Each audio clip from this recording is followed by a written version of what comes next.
A writer rarely walks the road alone, even though it is a often lonely profession sitting in front of that keyboard.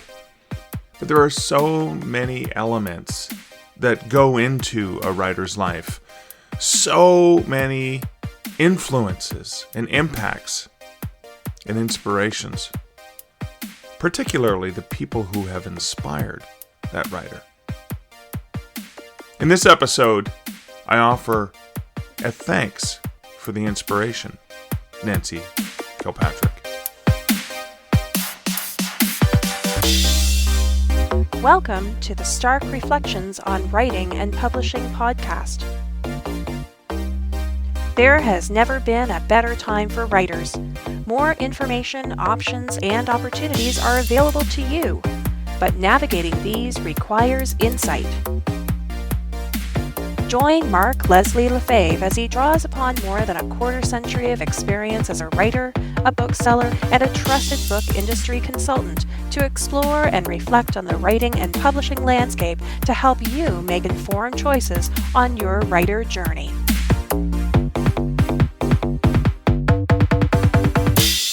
Hello, Reflectives, and welcome to a special episode 414 of the Stark Reflections podcast. This is your host, Mark Leslie Lefebvre, and this is one of those Thanks for the Inspiration episodes. It's my attempt to pay tribute and pay thanks to those various people who have inspired me over the years. And I haven't done one of these special episodes in a long time. But earlier this morning, on May 6, 2025, as I was looking through the Facebook birthday names and faces, my friend and fellow horror author, Nancy Kilpatrick, popped up, showing a few photos of the two of us at events together. Both of those were taken in Toronto. One was at Word on the Street in September 2011. The other was taken at Inspire, which was an attempt, a brief attempt for 1 year in Toronto to replace the recently departed Book Expo Canada back then. And that was in November of 2014. But it made me remember that Nancy and I didn't just share a passion for writing macabre tales, but we also shared a birthday. And we would often jokingly wish each other a happy birthday on this day. And I miss that sort of cheeky, wry way that we used to, wish our birthday twins a happy birthday. I think it was Nancy Kilpatrick, Marcel Gagne, and Michael Kelly. Ironically, are all three other writers in the Canadian, all Canadian writers in speculative fiction, horror, etc. That we all share the same birthday. But this one's for Nancy, as I wanted to share and reflect on her impact, on me, and obviously she had a dramatic impact on so many others as well as the world.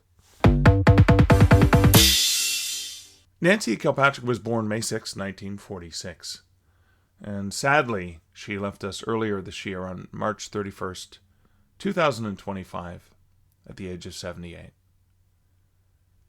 Best known, perhaps, for her vampire-themed stories and novels, she wrote dark fantasy, horror, mystery, erotic horror, and science fiction. She wrote some of that under the pen names Amarantha Knight and Desiree Knight, and Desiree was allegedly Amarantha's kid sister. Nancy, who lived and worked in Montreal, Quebec, was described by Fangoria magazine as Canada's answer to Anne Rice. She had also taught short story writing at George Brown College. Nancy was the author of 23 novels, 2 novellas, 1 nonfiction book, over 250 short stories, and 9 collections of her short fiction, and 1 graphic novel. She edited 15 different anthologies. She also co-authored a stage play and penned several nonfiction articles and reviews, and her work's been translated into 9 languages. A 4-time Bram Stoker Award finalist, 7-time Aurora Award finalist, a 2-time Paris Book Festival winner for anthologies, the Forward Reviewers Award Silver winner for collections, the winner of the Murder and the Macabre Aware, the Standing Stone Short Fiction Winner Award, Interzone winner, and a recipient of the Arthur Ellis Award for Best Mystery Story. Nancy often described our planet as the Great Curio Cabinet, because when she traveled, she was always in search of cemeteries, ossuaries, catacombs, mummies, danse macabre artwork, and jeweled skeleton. Her Thrones of Blood series was optioned for both film and TV, and her novel Near Death was twice optioned for film. Speaking of Near Death, I still have a copy of that book signed by Nancy, and it's special for numerous reasons, not just because it was signed by Nancy to me. It was the first time I'd read a vampire novel that had readapted what a vampire could be, sort of took a different look at the mystique, and that was the first time for me, so that was really cool. That was intriguing, but if I remember correctly, this might just be the very first time I got a personalized signed book from an author. Maybe the first time I even went to visit an author at a book signing. But I'm pretty sure it was the first time I got to meet a real live horror author who was published by a major publisher, because Near Death was published by Pocket Books, major publisher of mass market books back in the day. It was 1994. I was working as a bookseller at the Coles at Saint Laurent Shopping Centre in Ottawa, Ontario. Now, on my lunch break, I often went to browse the other bookstore in the mall, Smith Books. Now, this was in the time before those two companies merged and formed Chapters. I remember seeing a poster advertising that Nancy was going to be at the Smith Books that week. So I returned the day that she was signing, and I was so happy to meet her.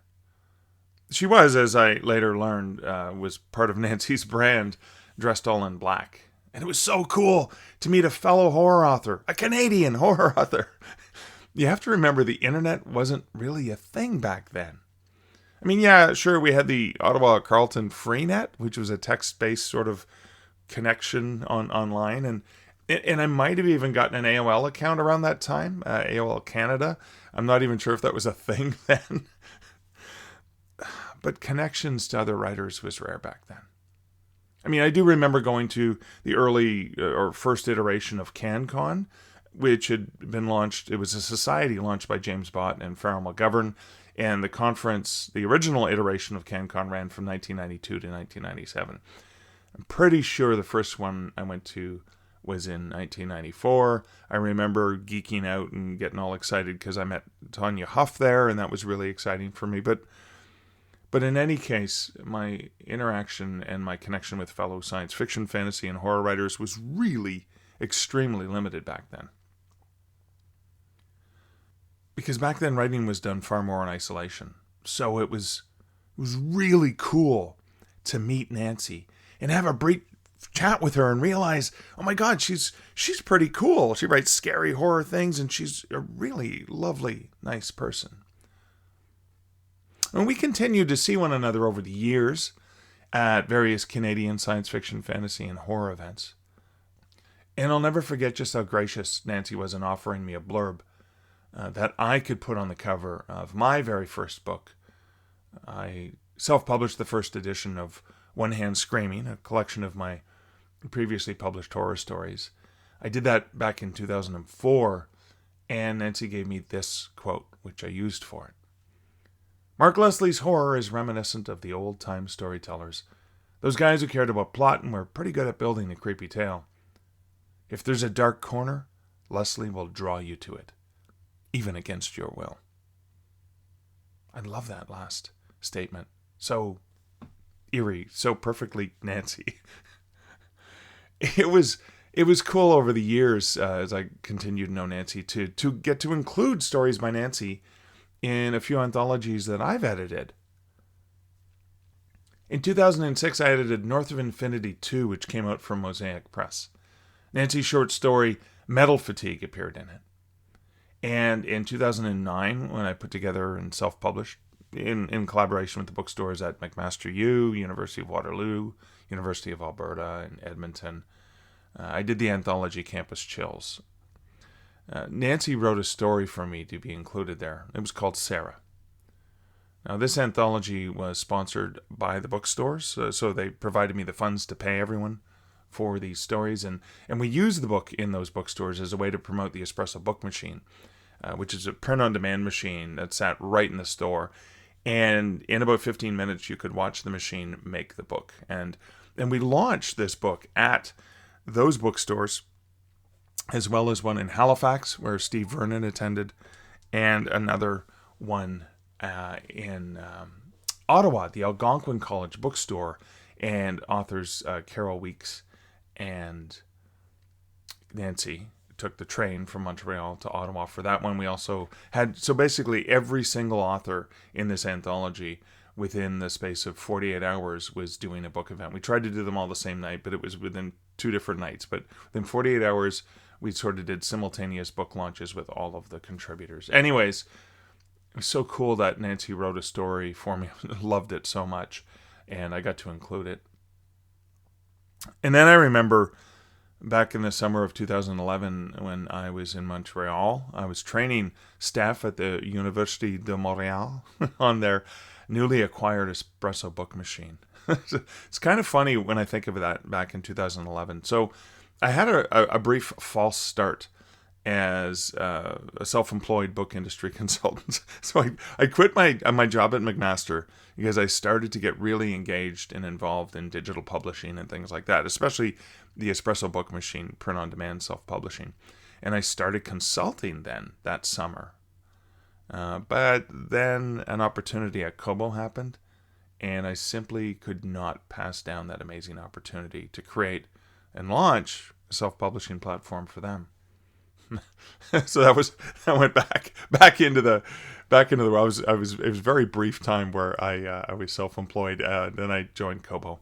But anyways, when I was in Montreal to train the staff there at the University in Montreal, Nancy came out to meet me one afternoon, and we spent some time hanging out and chatting about writing, about horror, about the book industry, the various markets that were available for us, the new opportunities in digital publishing, some of the Fan Expo in Toronto and other places that we would often connect. And I remember, when Nancy got back on the subway and headed back home, and I went back to where I was staying at the hotel, I remember just being so in awe of the fact that here I was just casually spending some time talking shop with this esteemed and award-winning author, and then reflecting back at the first time we'd met in 1994 when I went to visit her at a book signing, and thinking how lucky I was that somebody as cool as Nancy wanted to hang out with me. I'm so glad for the time as well that we got to spend together more recently, virtually at least, in the past handful of years. During the pandemic, Canada Council for the Arts and the Writers Union of Canada created this opportunity for writers to receive small grants for doing virtual talks and readings. Now, I did a couple, and Nancy had wanted to do some, and I think Nancy was the one who let me know about it as well. And she wanted to do some, but she was not comfortable with the tech involved. And so when she'd asked if I could help her in any way, I mean, considering how she had mentored me and she'd been there for me repeatedly over the years, of course, I was thrilled that I was able to step in and actually help her out, which was amazing. It was almost like paying back some of the graciousness and kindness and generosity she'd shown me over the years. Between November 2020 and May 2024, I had the privilege of hosting 11 different live reading events with Nancy. And they were live streamed to her Facebook author page, as well as my YouTube channel. When she passed, I created a YouTube playlist so that, Nancy's fans and people who loved her, could enjoy them and her great stories, and just seeing her do a reading, as well as the interactive Q&A that we did, where people could ask their questions, and I also asked her questions about her writing and about the story she'd been reading during those sessions. Again, I was just watching watching some clips of Nancy and just smiling and remembering her. And in August of 2024, as I was preparing, the 20th anniversary expanded edition of One Hand Screaming 20 Haunting Years, she wrote up a blurb for me, an updated blurb, and here's what she wrote. I've known Mark Leslie for ages, and I am in awe of him. He is a true rare bird. He has worked for a large ebook retailer and for a time represented a large book machine company that publishes books in 5 minutes. Currently, he's with Draft to Digital. He has a line of books he publishes under his imprint, Stark, where, among other things, he hosts readings and podcasts for fellow writers out of the goodness of his heart. His nonfiction books guide us through the maze of self-publishing, and to top it off, he's an editor of anthologies. He's also explored true ghost stories from various cities, but as he swirls through the trad and self-pub worlds, he excels in writing fiction. Check out his darkly delicious werewolf series and see how enveloping oneself in the bigger world of publishing produces a knowledgeable and truly creative wordsmith who will bring you hours of top-notch fictional marvels. Mark Leslie is a renaissance man in this, the ever-changing, newest age of publishing. I was so touched when she wrote that beautiful blurb for me. And I didn't know that Nancy was sick, nor that she had lung cancer. She'd only mentioned in passing during some of our correspondence in the summer of 2024 that she wasn't at her best. That's as far as she said, wasn't at her best. That's as much as she admitted. She kept her illness pretty quiet, pretty close to the chest. Most of our mutual friends had no idea she had cancer or was undergoing chemotherapy. Even her literary agent didn't realize that she'd been ill. Now, the last time that I remember interacting with Nancy was way too long ago. It was in October of 2024 when she forwarded me a short fiction market looking for short stories, werewolf short stories, because she was always so thoughtful that way. She was kind, thoughtful, curious, and always inspiring. I wanted to share this post that Nancy wrote and posted on Facebook on March 3rd, 2023. In case anyone is wondering why I hunt down and post images of so many objects from years and centuries before I was born, it's because I'm comforted and intrigued by ordinary useful items that were created to encompass the beauty of past artistry in their making. Beauty in the artistry of objects has almost disappeared. Clean lines, stainless steel, plastics, Gorilla Glass, rectangles, and squares everywhere, etc., etc. But no touch of the beauty of these past objects that moves us beyond the utilitarian realm and touches the soul. I'm pretty sure that's one of the reasons that she collected artifacts in the way she did and shared artwork and artifacts like that in social media. I'm pretty sure that's also one of the things that compelled her to write her stories, which similarly touch the soul.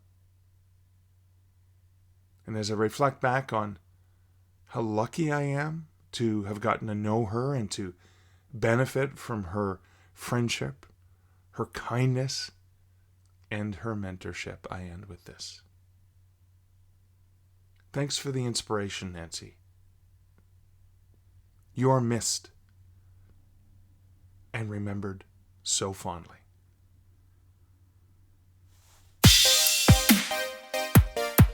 Thank you for listening to the Stark Reflections podcast. You can find show notes for each episode at starkreflections.ca.